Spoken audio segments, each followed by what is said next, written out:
Alfred de Vigny, le cor. J'aime le son du cor, le soir, au fond des bois, soit qu'il chante les pleurs de la biche aux abois, ou l'adieu du chasseur que l'écho faible accueille, et que le vent du nord porte de feuille en feuille. Que de fois, seul dans l'ombre à minuit demeuré, j'ai souri de l'entendre et plus souvent pleuré. Car je croyais ouïr de ces bruits prophétiques qui précédaient la mort des paladins antiques. Oh montagne d'azur, ô pays adoré, roc de la Frazzona, cirque du Marboré, cascade qui tombait des neiges entraînées, source, gave, ruisseau, torrent des Pyrénées, Montgelées et fleuris, trône des deux saisons, dont le front est de glace et le pied de gazon. C'est là qu'il faut s'asseoir, c'est là qu'il faut entendre les airs lointains d'un corps mélancolique et tendre. Souvent un voyageur, lorsque l'air est sans bruit, de cette voix d'airain fait retentir la nuit. À ses chants cadencés, autour de lui se mêle l'harmonieux grelot du jeune agneau qui bêle.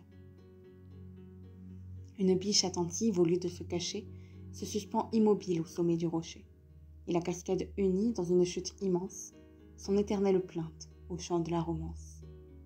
Ah mes deux chevaliers, revenez-vous encore? Est-ce vous qui parlez avec la voix du corps?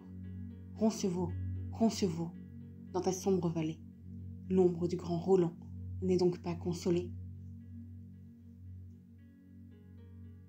Tous les preux étaient morts, mais aucun n'avait fui. Il reste seul, debout, Olivier près de lui.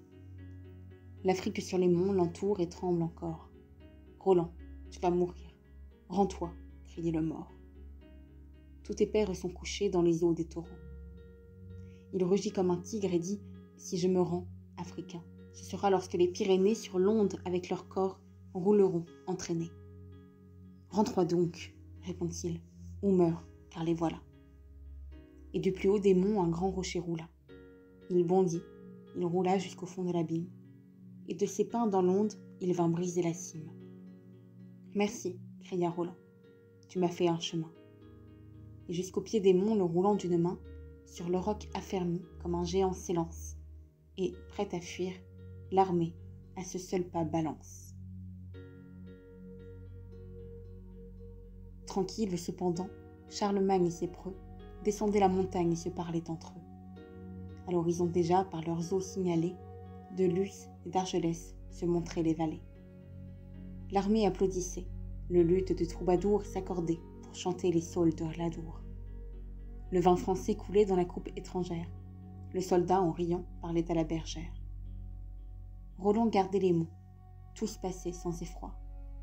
Assis nonchalamment sur un noir au palefroid qui marchait, revêtu de housses violettes, Turpin disait, tenant les saintes allumettes, « Sire, on voit dans le ciel des nuages de feu.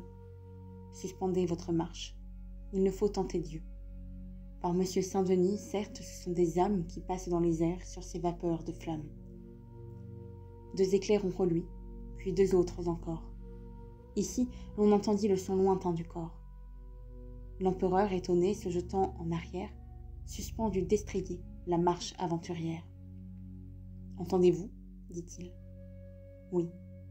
Ce sont des pasteurs, rappelant les troupeaux éparses sur les hauteurs, » répondit l'archevêque, ou la voix étouffée du nain vers Oberon, qui parle avec sa fée. Et l'empereur poursuit, mais son front soucieux est plus sombre et plus noir que l'orage des cieux. Il craint la trahison, et tandis qu'il y songe, le corps éclate et meurt, renaît et se prolonge. Malheur, c'est mon neveu, malheur, car si Roland appelle à son secours, ce doit être en mourant. Arrière, chevalier, repassons la montagne. Tremble encore sous nos pieds, seul trompeur de l'Espagne. Sur le plus haut des monts s'arrêtent les chevaux. L'écume les blanchit. Sous leurs pieds, Roncevaux. Des feux mourants du jour à peine se colorent. À l'horizon lointain fuit l'étendard du mort. Turpin, n'as-tu rien vu dans le fond du torrent? J'y vois deux chevaliers, l'un mort, l'autre expirant. Tous deux sont écrasés sous une roche noire.